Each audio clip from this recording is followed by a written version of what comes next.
It's April 2020 and we're in the middle of COVID-19, a global emergency. As part of society's response to controlling the pandemic, I'm working from home, which is actually pretty good for me. we've just moved out to the bush and my family loves it.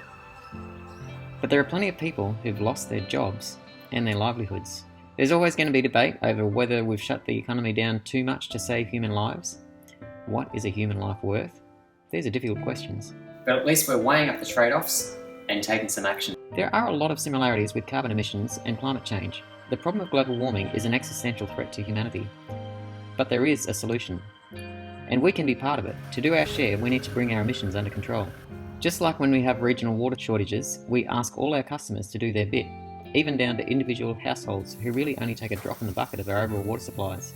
Like conserving water, we all can do our bit to reduce our individual and collective carbon emissions. In fact, we all should. There's a noticeable difference between coronavirus and climate change, and that is timescale. Climate change is noticeable across decades. The pandemic has visible changes daily. Exponential or hockey stick growth curves are common to both. It's easy to see the effect denial and delay have with coronavirus. Just compare the graphs of respective countries.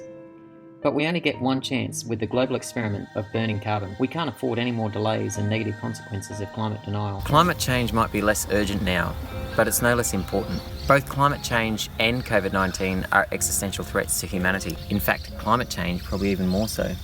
Makes you wonder whether climate change might not be the only long-term trend that's easy to miss, because the changes are gradual. COVID-19 gives us a good kick in the pants to help us realise that we're not totally in control of our world. We can easily miss things that are important when life seems pretty good. The world has changed a lot in the last couple of centuries.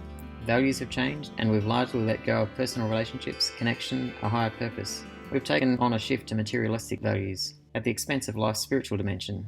Maybe there's an even bigger existential threat than climate change and COVID-19 put together.